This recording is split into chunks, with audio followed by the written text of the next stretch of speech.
Shalom Ibu Bapak Saudara terkasih dalam nama Tuhan kita Yesus. Semangat pagi, selamat hari Minggu. Bertemu kembali di channel Rionando Butar-Butar dalam khotbah 5 menit aja toko 5 untuk renungan harian.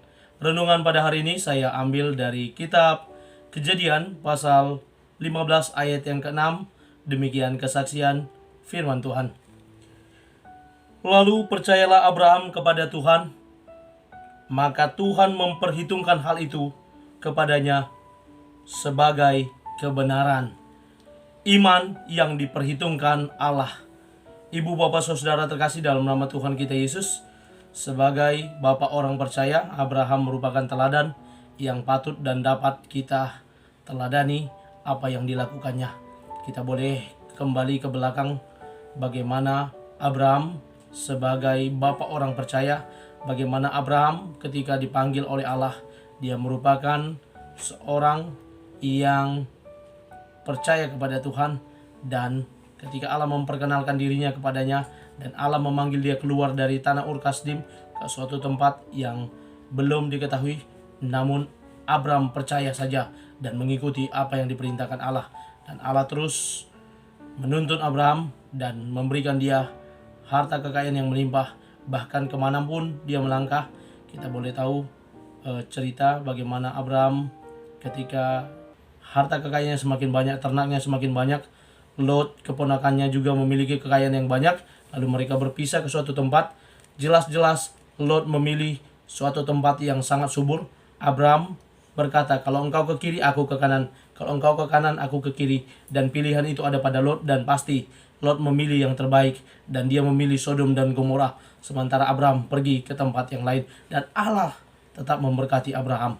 Dan ketika Abraham berkata, aku memiliki kekayaan, tetapi yang akan menjadi ahli waris adalah orang-orang atau budak-budakku yang lahir di rumahku, namun aku tidak memiliki anak yang akan mewarisi itu. Dan Allah berjanji akan memberikan dia anak, dan di masa tuanya, di masa tuanya Allah melakukan sesuatu yang luar biasa. Dan di pasal 15 ini, di kitab Kejadian ini, merupakan perjanjian Allah dengan Abraham, yakni janji yang akan diberikan oleh Allah, yakni keturunan. Dan benar saja Ishak lahir dan Ismail lahir seperti yang dijanjikan Allah, bahwa keturunan Abraham akan seperti banyaknya bintang di langit dan pasir di tengah laut. Dan kita tahu bahwa apa yang dilakukan Allah terhadap Abraham di luar logika manusia. Dan ketika itu semua terjadi, kita tahu Abraham tidak berhenti di sana.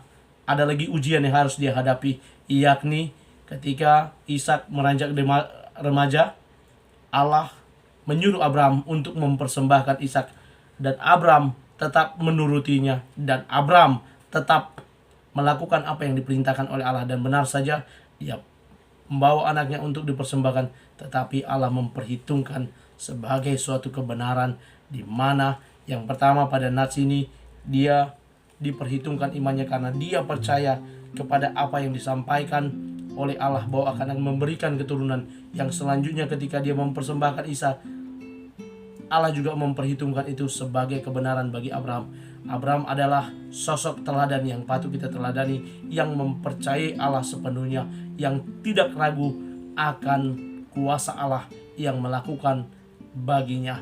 Dan kita tahu yang namanya iman merupakan dasar dari segala sesuatu yang belum kita lihat, yang belum kita tampak, dan sesuatu yang kita harapkan yang akan diberikan Allah di kemudian hari bagi kita. Mari menjadi orang-orang yang terus mengimani Allah, percaya kepada Allah. Dan Rasul Paulus kepada jemaat di Roma berkata, iman timbul dari pendengaran, dan pendengaran akan firman Kristus. Roma 10 ayat 17. Mari kita belajar terus untuk mendengarkan suara Tuhan, mendengarkan kebenaran firman Tuhan, agar iman itu juga diperhitungkan kepada kita sebagai suatu kebenaran yang membenarkan kita bahwa kita juga telah menerima keselamatan dalam Kristus, bukan karena hasil usaha kita, tetapi pemberian Allah yang kita terima karena iman.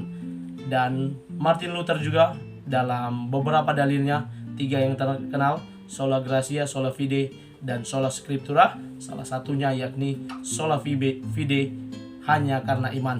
Hanya karena iman, yang percaya kepada Allah, yang percaya kepada anugerah Allah, kita boleh diselamatkan. Hanya dari Alkitab ini kita mendapat referensi karya keselamatan yang diberikan oleh Allah. Dan sola gratia itu dinyatakan dalam hidup kita. Anugerah Allah itu dinyatakan bagi setiap orang yang mau percaya menerima Yesus sebagai Tuhan dan Juru Selamatnya. Selamat beraktivitas, selamat beribadah nantinya. Tuhan Yesus memberkati. Shalom.